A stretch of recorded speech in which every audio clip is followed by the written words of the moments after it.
لیکن د پیغمبر علیه الصلاۃ والسلام سره سیوا چې نور امت دی غیب ملاقات څنګه کوي، غیب معراج څنګه کوي، غیب د الله تعالی سره کلام په کوم حالت کې کوي.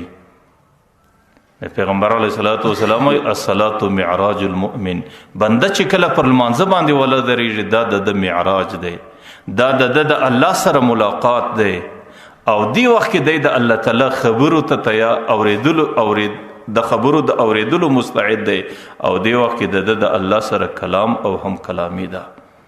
ما درته ویل د پیغمبر علیه الصلاۃ والسلام زړه په دې خاطر باندې نورانی سو او صفا سو چې هغې د الله د کلام ادراک وکړي، د هغې د زړه په دې لوښو کې د الله تعالی کلام قرار ونسي، او د هغې زړه په کامله طریقه سره د الله تعالی د خبرو طرف ته متوجه سي، او د الله تعالی د خبرو فهم په کامله طریقه سره وکړي. نو ځکه د پیغمبر علیه السلام د زړه سره دا اوس نو بنده چې کله د الله تعالی سره معراج کوي، د الله تعالی سره کلام کوي، هغه د لمانځه په حالت کې کوي. نو بیا چې د الله تعالی د کلام د پاره خپل لوښی صفا کوي، د زړه لوښی، او په هغې کې د الله تعالی کلام ځای نسی، نو بیا به دا لوښی مکمل د غیر الله څخه صفایي، دا به د فکرونو څخه صفایي، دا به د سوچونو څخه صفایي، دا به د وسوسو څخه صفایي، دا به د خطراتو څخه صفایي، په کامله طریقه به خپل رب ته متوجي، د هغې څخه وروسته به بیا دی د دې مستعدي، او د دی به د دې مستحقي چې الله تعالی د سره کلام. ځکه ما درته ویل پیغمبر علیه الصلاۃ والسلام وایي الصلاۃ معراج المؤمن، او ملاقات د مؤمن دی، معراج د مؤمن دی. دې وخت کې به د مؤمن زړه مکمل الله ته متوجي، چې هغې ته قرآن کریم هغه خشوع یادوي. قد افلح المؤمنون الذین هم فی صلاتهم خاشعون. دنیا کې فلاح و کامیابی د هغه لمنځګزاره په نصیب ده چې هغې په خپل لمانځه کې خشوع لري. خشوع څه معنا؟ زړه د نورو خبرو صفا کول، د زړه سره نور سوچونه ختمول، او زړه د الله تعالی طرف ته متوجه کول، او د زړه لوښی د الله تعالی کلام ته سیده کول، او د زړه په لوښي کې د الله تعالی کلام خوندي کول. دې ته ویل کېږي خشوع. زموږ په لمانځه کې دوه صفت راځي، یو خضوع ده، یو خشوع ده. خضوع دې ته ویل کېږي چې ظاهري اندامونه به الله تعالی ته برابرې، سجده به په ښه شکل کوي، رکوع به په ښه شکل کوي، قیام به په ښه شکل کوي، قعده او ناسته به په ښه شکل باندې کوي، سجده به په ښه شکل کوي.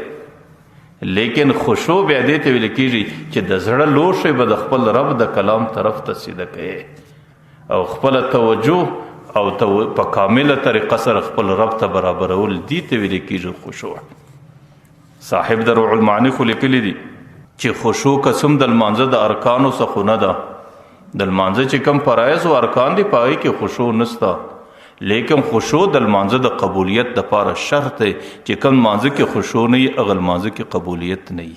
ځکه هغې د پیغمبر علیه الصلاۃ والسلام ښکاره حدیث دی لا صلاة الا بحضور القلب، چې سړی په خپل لمانځه کې خپل رب ته حاضر نه وي، د هغې سړي لمونځ نشته. څه معنا؟ یعنې لمونځ خو یې وکړئ ټیک ده، زه منم د لمانځه څخه ذمه فارغه ده، لیکن لمانځه کې چې کوم برکت دی، په لمانځه کې چې کوم نورانیت دی، په لمانځه کې چې کوم د الله ملاقات دی، په لمانځه کې چې کوم د الله د طرفه برکتونه دي، د هغې ټولو څخه هغه غریب بې نصیبه دی. نو ځکه خشوع دا په لمانځه کې ضروري عمل دی، او خشوع معنا په کامله طریقه سره د خپل رب طرف ته متوجه کېدل. غالبا ترغیب و ترهیب کې د پیغمبر علیه الصلاۃ والسلام یو حدیث مبارک دی. پیغمبر علیه الصلاۃ والسلام بنده چې کله لمانځه ته ودرېږي فإنما هو بین یدی الرحمن، دی د الله تعالی و مخ ته ولاړ دی. دی وخت کې به دی خپله توجه الله تعالی ته برابروي، دی به خپل سوچ و فکر د الله تعالی په ذات کې راګرځوي، او په خپل لمانځه کې به د انسان فکر او سوچ بندي.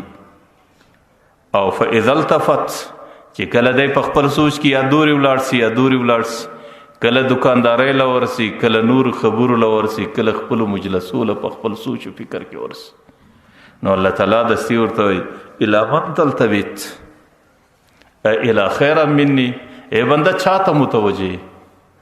زه د خپل حضور ته دروم، زه ستا سره ملاقات کوم، او زه ستا خبرې اورم، زه ستا د خبرو جواب در کوم.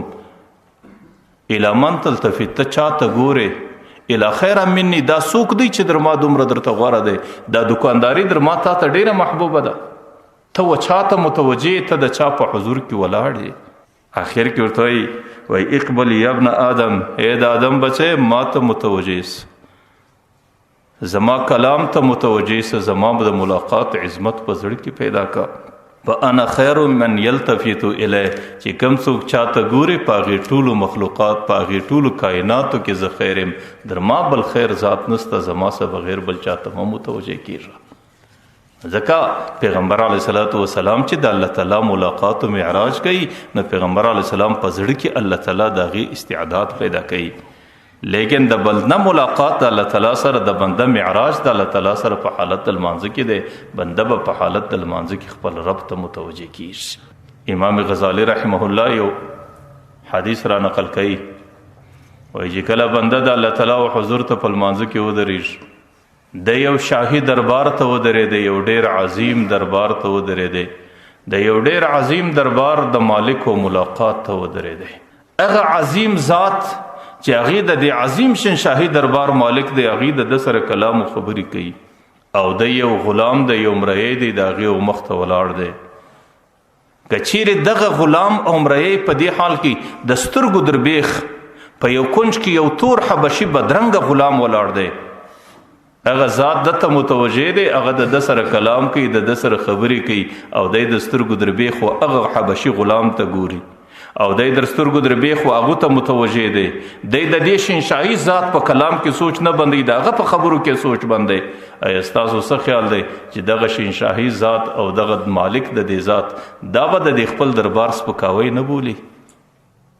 او چې غلام د یو شنشاهي دربار سپکاوی کوي، نو بیا به هغه دربار مالک هغې غلام ته سزا نه ورکوي. نو ځکه حضرت حسن بصري رحمه الله به ویل الکل صلاة لا يحضر فيه القلب، سړی چې کله لمونځ کوي په لمانځه کې توجه نه وي برابر، حاضر زړی نه وي، نو بیا به هغې ویل فهو الى العقوبة اسرع، بیا د لمونځ و ده ته په عذاب باندې ډېر چابکوالی راوړي، بیا به د لمونځ ډېر ژر دی د ثواب بجای د عذاب سره مخامخ کوي.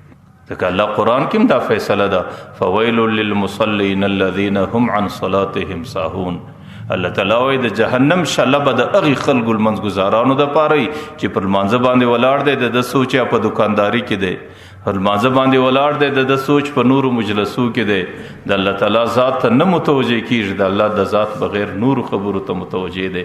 نو الله تعالی قرآن کریم کې وایي دې خلکو دپاره هلاکت دی، د دې خلکو دپاره تباهي ده، د دې خلکو دپاره د جهنم بدترینه کنده ده.